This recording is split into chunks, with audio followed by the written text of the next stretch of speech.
नमस्कार, जय Hind, Vande Mataram. AD news के लिए मैं किशोर यदुवंशी।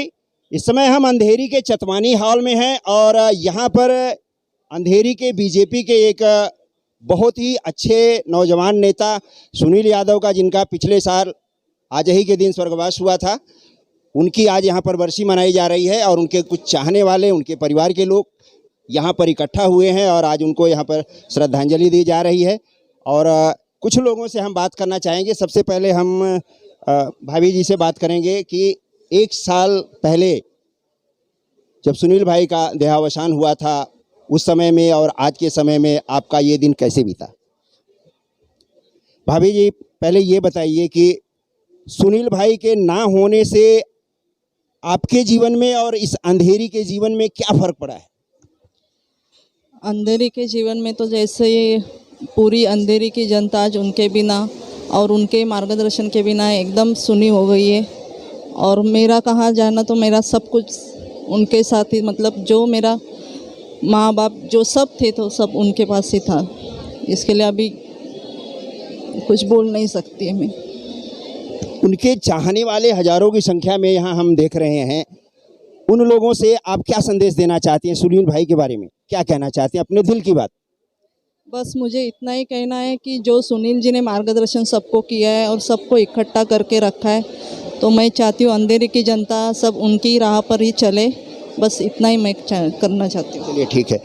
हमारे साथ में है रामाश्रय उपाध्याय जी, जो अंधेरी के एक वरिष्ठ बीजेपी के नेता रहे हैं। इन्होंने अपने जीवन काल में बहुत सारे नौजवान भाजपा के कार्यकर्ताओं को नेतृत्व प्रदान किया, उनका मार्गदर्शन किया और उन्हें राजनीति के शिखर तक पहुंचाया। उनमें से सुनील यादव भी एक रहे हैं। तो सुनील यादव जी के ना होने से आपको लोग मामा जी कहते हैं। मामा जी, एक बात बताइए कि सुनील यादव नहीं है, आपका एक होनहार शिष्य एक राजनीतिक परिदृश्य से एक रिक्तपन छोड़ गया है, कैसा लगता है आपको? वास्तव में मैं और सुनील यादव जी, हम 1990 में राम जन्मभूमि आंदोलन के बाद दोनों भारतीय जनता पार्टी से जुड़े और अरुण साठी जी के चुनाव से लगे हुए हैं। क्योंकि मेरे से उम्र में छोटा भाई था। तेली गली सामने जो शाखा लगती है, वहाँ पे वो रामचंद्र परब, हम सब वहाँ पे आना जाना रहा है कि संघ का स्वयंसेवक है, इसलिए वो मेरे छोटे भाई थे।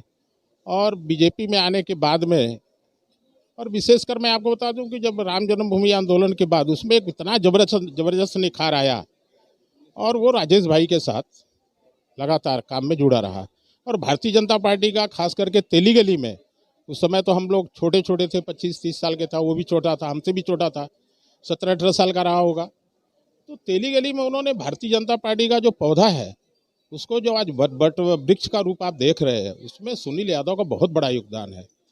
अभी ये हमारा दुर्भाग्य है कि आज सुनील यादव जी हमारे बीच नहीं है। और बाकी अंधेरी में जब नगर सेवक बने, उसके पहले बहन जी जब नगर सेविका बनी, तब से लेकर आज तक एक सुनील यादव थे जो कार्यकर्ता के दुख और तकलीफ को समझते थे। मैं आपको अंदर की बात बता रहा हूँ, मैं शायद ओपन नहीं कह सकता, लेकिन सुनील यादव एक ऐसे कार्यकर्ता थे जिनके पास मैं किसी को भेज देता था कि सुनील जी जरा इनकी मदद कर दीजिए। तो यही एक व्यक्ति ऐसा था जिसके मुंह से कभी ना नहीं निकला। और मैं, आप विश्वास नहीं करेंगे, मैं तो शिवसेना के कार्यकर्ताओं तक को कह देता था जरा इनकी मदद करिए। तो कहते थे, अरे बीजेपी के लोगों भेजा करो, सेना।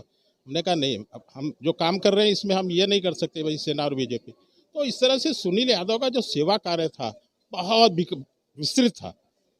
और मराठी भाषा ठीक है, आपको क्या लगता है अंधेरी का आज जो नया चुनाव आने वाला है, उसमें संध्या भाभी जो है चुनाव लड़ने की सोच रही हैं, अंधेरी की जनता का कैसा रुख है, आपको कुछ आइडिया? आज मैं आपको बता दूं, जिस दिन सुनील यादव जी यहाँ से निकले हम लोगों को छोड़ करके, तो उसी दिन हम लोगों ने कसम खाया था कि गुंदौली से अगर आएंगे संध्या जी तो हम उनके साथ जी जान से रहेंगे। और ख़ासकर जो वार्ड 80 है, वार्ड 80 ये बीजेपी का गढ़ है और गढ़ को बनाया सुनील यादव जी ने, क्योंकि राजेश शर्मा जी नहीं है, तो सुनील यादव ने इस वार्ड को गढ़ बनाया। नहीं बस ये भाग नया पट्टा जुड़ा, तो उसको सब सुनील यादव का ही बहुत बड़ा योगदान है। और आज भी यहाँ के जो मतदाता है वो सब भारतीय जनता पार्टी के साथ। प्रेमचंद जी, आप ये बताइए कि सुनील यादव से आपका कैसा संबंध रहा? 2 शब्दों में आप मुझे बताइए। सुनील यादव को आज आप यहाँ पे नहीं पा रहे हैं तो कैसा लगता है? सुनील यादव जी से मेरी बचपन की दोस्ती थी। मैं और वो कक्षा दूसरी में ही नागरदास के विद्यालय में पढ़े थे। लेकिन जो वास्तविक मेरी उनकी मित्रता की शुरुआत हुई 2007 के चुनाव से। उसके पश्चात एक बड़े नेता जब अंधेरी भारतीय जनता पार्टी को छोड़ दिए और मैं समझता हूं कि अंधेरी नेतृत्वहीन हुआ, तो मुझ जैसे कार्यकर्ताओं को एक परिवार की तरह सुनील यादव जी ने संभाला और अंधेरी को एक नई दशा और दिशा दी। और भारतीय जनता पार्टी का जो विचार समाज में अंतिम पंक्ति में बैठे व्यक्ति को न्याय देने का कार्य, चाहे वो अंधेरी पुलिस स्टेशन रहा हो, रेशनिंग डिपार्टमेंट रहा हो या फिर महानगर पालिका में काम रहा हो, उसके लिए सुनील जी का फ़ोन बंद नहीं रहता था। मैं रात को 2:30 बजे 3 बजे भाभी जी यहाँ पे हैं फ़ोन करता था और आपको बता दूं कि उठ कर के पुलिस स्टेशन आते थे और जो पीड़ित व्यक्ति रहता था उसको योग्य न्याय दिलाने का कार्य करते थे। उनकी कमी तो महसूस हो रही है, लेकिन मित्र थे, हमारे नेता थे, इसलिए उनके विचारों का जो वारसा है, विचारों की जो सल्तनत है उनकी, उनको आगे बढ़ाने का कार्य हम सभी कार्यकर्ता मिलकर के करेंगे। देखिए, सुनील यादव के बारे में यहाँ पर जो भी लोग बोल रहे हैं वो अतिशयोक्ति नहीं है या कोई बनावटीपन नहीं है, क्योंकि कोरोना काल में मैंने 2 बार सुनील जी का इंटरव्यू किया था और वो भी बीएमसी कार्यालय प्रभाग समिति के कार्यालय में जाकर के, और मैंने उन्हें कई बार कहा था कि भाई साहब, आप ऐसी विषम परिस्थिति में, उनकी थोड़ी तबीयत भी नासाज होती थी, मत आया करिए, ये भीड़ भाड़ वाली जगह है, भाग दौड़ वाली जगह है। तो उन्होंने मुझसे कहा था कि किशोर जी, ऐसा है कि मैं घर में नहीं बैठ सकता, मैं ऐसा नेता या ऐसा कार्यकर्ता नहीं अपने आप को बनवाना चाहता हूँ या कहलाना चाहता हूँ कि मैं घर में बैठूँ और मेरी जनता, मेरी चाहने वाली जो अंधेरी की जनता है वो जो है लावारिस अपने आप को महसूस करे। तो ये थे सुनील यादव।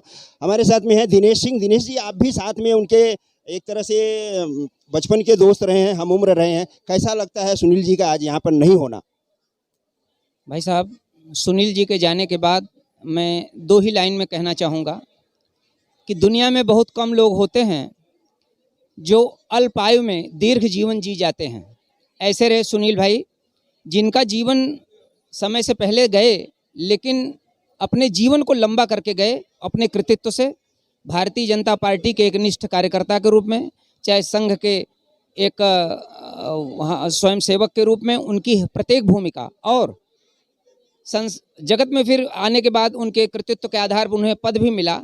मैंने एकमेव ऐसे व्यक्ति को देखा कि जिसका घर, जिसका चाहे ऑफिस रहा हो, सर्वजन के लिए सर्वसुलभ होता था, हर व्यक्ति से खुले में बात होती थी, हर आदमी अपनी समस्याओं को लेकर जाता था और वह व्यक्ति ऐसा था कि उस व्यक्ति के साथ समस्या के टेबल तक जाकर के उसका निस्तारण करते थे। ऐसे सुनील भाई थे।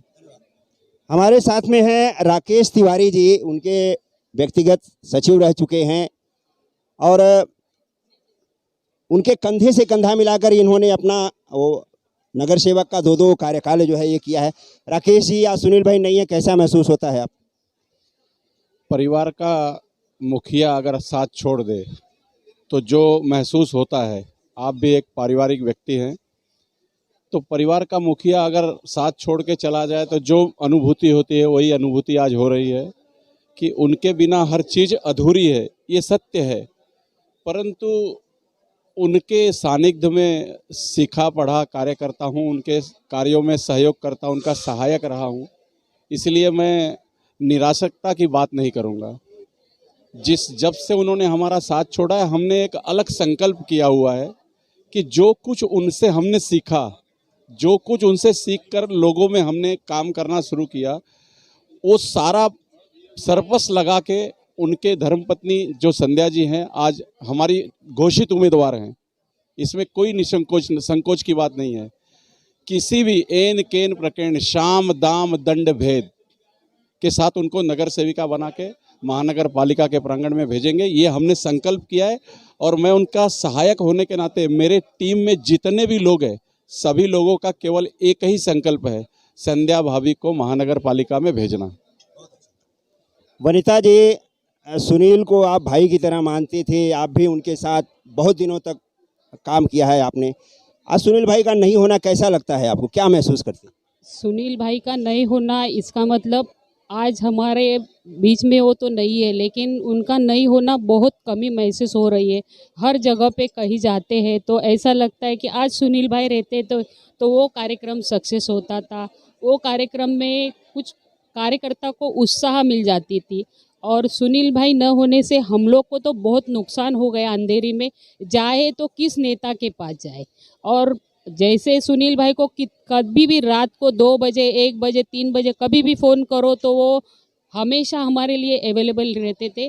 लेकिन एक बात मैं आपको कहना चाहती हूँ मेरे माध्यम से, अभी हमारी संध्या भाभी है, उनको हमने राजनीति में लाया है। इस बार हम इस वार्ड से अगर सही में सुनील जी को श्रद्धांजलि देनी है तो उनके वाइफ को चुन के लाना है ये, और चुन के आने के बाद काम करके, भाभी तो काम करने वाली है हमको मालूम है, सही मायने में सुनील जी को श्रद्धांजलि यही होगी कि भाभी के पीछे खड़े रह के उनको जिता के ला के सही में श्रद्धांजलि हो जाएगी सुनील भाई के लिए।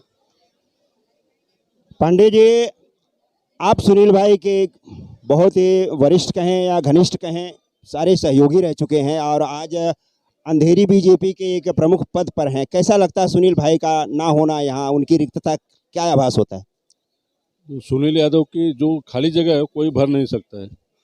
आने वाले समय में जो उनके विचारधारा थी सुनील यादव जी की, उसको भाभी और भारतीय जनता पार्टी अंधेरी लेके आगे बढ़ रही है, और यही अपेक्षा है कि वो जहाँ भी रहे, अगर पुनर्जन्म में सही में लोगों को विश्वास है, अगर मैं भी विश्वास करता हूँ, तो पुनर्जन्म में आकर के वो दिखेगा जो उसकी विचारधारा थी, जो उसकी लाइन थी, उसी को लेके हम लोग आज चल रहे हैं।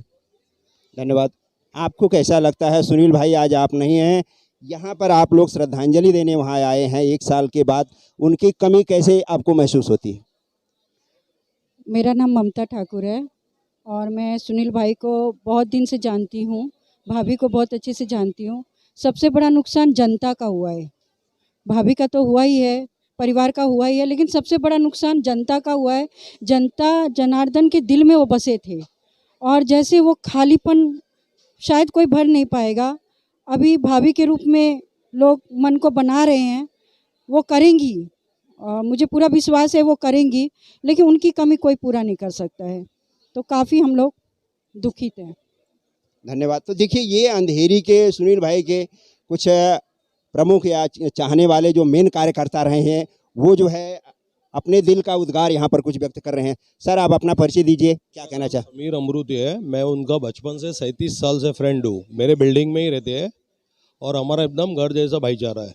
और सुनील जी जाने से लास्ट ईयर मेरा और उनका एक ही समय में, वो चले गए बट मेरा एंजियोप्लास्ट हुआ था, तो मैं उनके इसमें याद आ नहीं पाया और मुझे काफ़ी दुखद हुआ। उस समय सेम एक ही दिन की बात है, सुबह मेरा ये हो रहा था, रात को पता चला तो मैं एकदम, मेरा को लगा कि साथ में मैं भी जाऊं। तो हमारे बिल्डिंग के और सबसे मेरे जो नज़दीक प्रियजन में से एक थे जिन्होंने अफाट काम किया, और कोविड के टाइम समीर सू ये पूरा एरिया का देख, बिल्डिंग का देख, जो भी कुछ कहीं किसी को ही रहेगा तो हर चीज़ में हर किसी का व्यक्तिगत भी कोई भी दिक्कत, घर की परेशानी कुछ भी, रात को 2 बजे फ़ोन करो, कभी भी करो, एनी टाइम। वो हमेशा मैं उनको बोलता था आपको डायबिटीज़ है, थोड़ा ये करना यार, तू रहने दे।